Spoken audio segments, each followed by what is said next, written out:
Би алхаж байна. Алхаж дуусаад амс хийх хаа нэг замын мухард.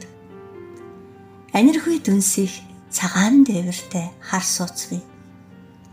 Хамаг сэтгэл амгалан дуусмаар хачин сайхан орчин. Ханамжул мэдрэх тийм дотнох нь бодол хөглөн. Би бодож байна. Санаашралд ирлээд сайхан цэцэгсэн үнэр давтаад сарнаас гэгээтэйг харах сүүлчийн нанрыг сонсох гэж хичээн.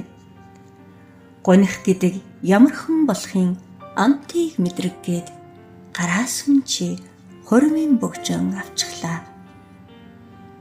Би даарч байна.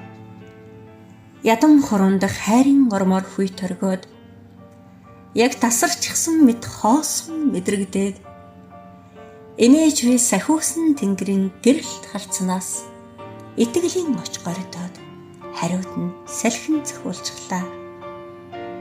Уйтгартай байна.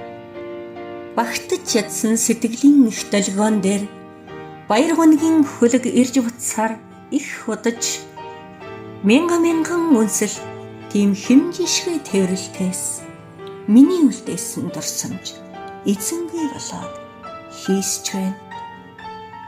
Би мэдрэхэд жаргалын амтад аялгуух урлаачийн биернээс амлаж жаахан амс хийсэн энэ эртний байшин шиг өнгө зурна. Сонсож л чадвал уйтгар хүртэл эгшгэлэнтэй. Солгой байсан ч хамаагүй өөрийн гэсэн хэлтэй юм. Би буцаад алхлаа.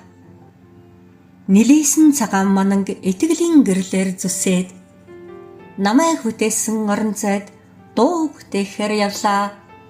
Хамгийн гоё инээдэг зүс даруухан амрагтаа хуучныг энэ дурсамжуулж дандан тэрхээр буцлаа.